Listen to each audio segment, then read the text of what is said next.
ఇక ఈ ద్వాదశ రాశి క్రమంలో మూడో రాశి అయిన మిథున రాశి ఫలితాన్ని చూద్దామా.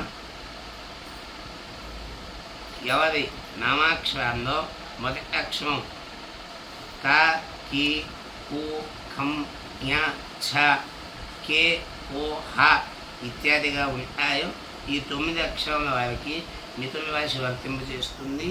ఈ మిథున రాశి వారి ఆదాయం 14, వ్యయం 2, రాజభూజ్యం 4, అవమానం 3. ఈ రాశి వారికి ఒడిదుడుకులు ఎక్కువగా ఉండును. ఆదాయానికి మించిన ఖర్చులు, తలపెట్టిన పనులు మధ్యలో నిలిచిపోవడం, ఆటంకములు, కార్యయాపన జరుగును. ఆర్థిక ఇబ్బందులు, ప్రతి చిన్న విషయంలో కోపం హెచ్చుకును, ధన వ్యయం అగుచుండును. వృత్తి వ్యాపారంలో కలిసి రాకపోవట, వ్యవహారం చేయట, ఇంటా బయట ఒక మాట ఒకరికి కలగకపోవట, మనశ్శాంతి లేకపోవట, భార్యాభర్త మధ్య కూడా అన్యోన్యత సన్నగిల్లుతుంది.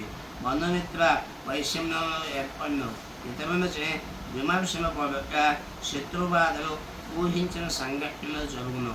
విద్యార్థులు శ్రమపడి చదివిన కానీ పరీక్షల్లో ఉత్తీర్ణత కష్టము. అతి కష్టం మీద 2వ ఛాన్స్లో పాస్ అవుతారు. మంచి మార్కులు వస్తాయి. ఉద్యోగస్తులకు ట్రాన్స్ఫర్లు వచ్చును కానీ తాత్కాలికంగా పనిచేయవారికి మాత్రం నిలిపివేత అనగా సస్పెండ్ చేయడం జరుగుతుంది. స్థిరత్వం ఉండదు. అధికారం వల్ల అనేకమైన ఇబ్బందులు ఒత్తిళ్లు ఏర్పడుచుండను. వ్యవసాయదారులు కూడా పెట్టుబడులు అధికం అవుతాయి, లాభాలు తక్కువ అవుతాయి, రుణాలు చేయటం జరుగును. 2వ పంట కొంచెం నయం అనిపించును. వ్యాపారస్తులకు అక్టోబర్ లగాయత్తు పై వ్యక్తులను బాగా జరిగి కొంత రాణించును.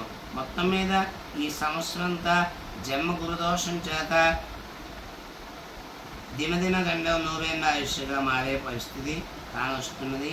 కావున ఈ మిథున రాశి వారు ప్రతిరోజు దత్తాత్రేయ స్తోత్ర పారాయణ, గురునకు రాహునకు జపము, వారికి సంబంధించిన దానాలు, నిత్యము బాలా తిరుగు సుందరదేవిని అర్చించుట, దత్తాత్రేయుని అష్టకం చదువుకుంట మంచిదని సూచన.